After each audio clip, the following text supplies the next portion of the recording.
ក្រៅតុលាការកិច្ចសន្យានេះពិសោធន៍ភាពស្មោះត្រង់យើងខាងនាងបៃគឺជាអ្នកដែលមានកេរ្តិ៍ឈ្មោះបើរឿងនេះដល់តុលាការនាងអាចត្រូវគេនិយាយដើមហើយមិនល្អចំពោះនាងទេយល់ដល់មុខមាត់របស់នាងផងអត់ចាពិតមែនស្ដាយណាស់ដែលខ្ញុំមិនព្រមទទួលមេធាវីឈិនកូនក្តីលោកយល់ស្របនឹងការបដិសេធនេះលោកបដិសេធសំណើសម្រាប់សម្រួលយើងដើម្បីផលប្រយោជន៍ខ្លួនដោយមិនសួរមតិយោបល់កូនក្តីទេដែលខ្ញុំបដិសេធសំណើសម្រាប់សម្រួលនេះព្រោះខ្ញុំដឹងថាមិនមែនជាសំណើដែលល្អបំផុតនោះទេលោកស្នើបានច្រើនជាងលោកស្វីក្រុមហ៊ុនលោកនៅក្នុងពេលសំខាន់ដែលមានផលដល់ការចូលទីផ្សារបែបនេះលោកដឹងហើយក្រោយចូលទីផ្សារទ្រព្យសម្បត្តិលោកនឹងដប់ទ្វេគុណតែម្ដងបើប្រៀបធៀបគ្នាចំនួនលុយដែលលោកស្នើឲ្យអតីតភរិយាចាត់ទុកថាតិចណាស់ដូច្នេះតើនរណាបានផលប្រយោជន៍ពីការចោះកិច្ចសន្យានេះជាគ្នាជាងពួកលោកគិតហើយចាំខ្ញុំនិយាយ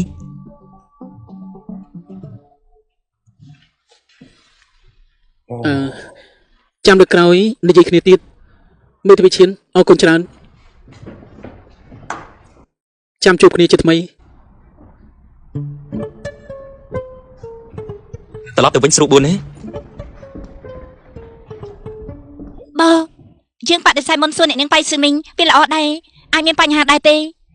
មុនជួបពួកគេខ្ញុំនិយាយជាមួយបៃស៊ឺមីងហើយនាងព្រមទទួលយកសំណើមិនថាស្វ័យជិនស្នើសំណើបែបណាក្តីអញ្ចឹងហេតុអីលោកប្រាប់ឲ្យស្វីជិនទៅរកច្រកចេញល្អទៀតឲ្យគេមានក្តីសង្ឃឹមសម្រាប់សម្រួលនោះអីបោតាំងចិត្តឲ្យពួកគេច្បោកច្បល់កុំឲ្យកើតរឿងប្តឹងផ្ដាល់មែនទេគិតអញ្ចឹងថាខ្ញុំត្រូវបានបិឆោតទៅឈ្នះក្តីហ៎កុំសួរហេតុផលច្រើនបៃស៊ីមឹងត្រូវការបែបនេះក្នុងនាមជាមេធាវីនាងតែងតែធ្វើរឿងដែលត្រឹមត្រូវកុំជីកកៃរឿងកូនក្តីហើយខ្ញុំក៏សូមទឿនដែរកុំធ្វើរឿងក្តីដែលមិនមែនជាអាជីពព្រោះតែអារម្មណ៍ល្អៗដល់មេធាវីមកខាងទៀតអីមិនមែនអញ្ចឹងឯណាគិតថាខ្ញុំមិនឃើញពួកនាងឲ្យភ្នែកគ្នាគឺបោះយកច្រឡំ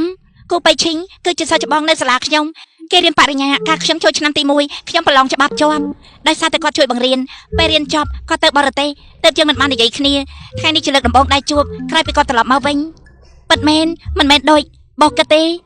ខ្ញុំសុំស្បត់មិនយកតំណែងតំណងតខ្លួនមកតាក់ទងជាមួយទេប្រឡងច្បាប់បានបន្ទុកប្រហែលគ្រាន់តែ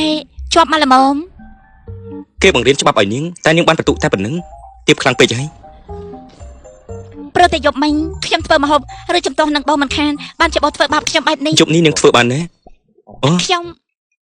នាងចង់ធ្វើអីខ្ញុំកំពុងគិតពីមុខម្ហូបយប់នេះថាបងចង់ញ៉ាំអីតាំងចិត្តធ្វើការចុះតាំងចិត្តធ្វើការបងស្រីមកបានយ៉ាងម៉េចហ្នឹងយ៉ាវ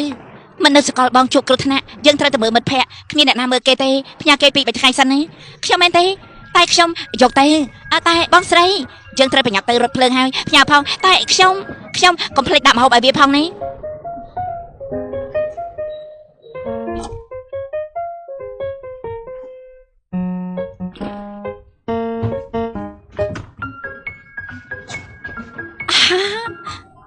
គួរឲ្យស្រឡាញ់ដល់ហើយ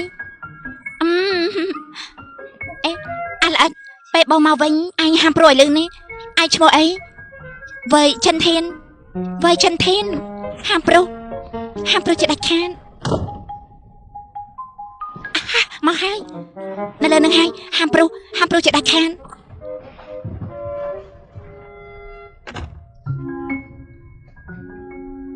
បោត្រឡប់មកវិញហើយ